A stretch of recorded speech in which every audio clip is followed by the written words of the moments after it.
Pro Tools features key commands in the edit menu that make it easy to navigate selections in the timeline so that you spend less time clicking around and more time being creative. While many of these key commands have been in Pro Tools for a long time, they were often only known by power users who knew all of the keyboard shortcuts. Because I'll be talking a lot about keyboard shortcuts and I'm on a Mac, then I'll refer to the modifiers for a Mac keyboard. But these can be easily translated to Windows. Just use the Control key instead of Command, use the Windows key instead of Control, and use the Alt key instead of Option.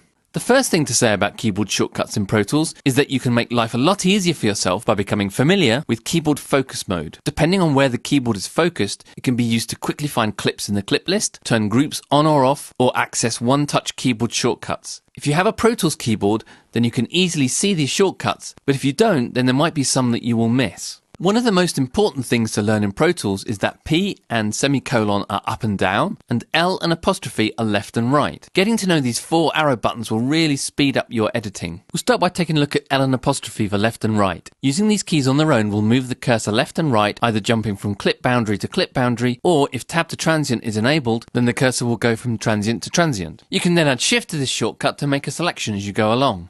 There are some useful additions to these left and right shortcuts. First, if you add Command and Control, then you can jump from clip to clip and select the clip as you go. Or you can use Command, Control and Option together, which just moves the selection. These are particularly useful when you're working in bars and beats. For example, you might want to move a 4 or 8 bar selection around the timeline. And finally, there are keyboard shortcuts to double and halve your selection length. Again, really useful if you're working in bars and beats. To do this, you're using Shift with Command, Control and Option with the L and apostrophe keys. We'll look at more of these navigation shortcuts in the next video. In the meantime, go to avid.com for more information.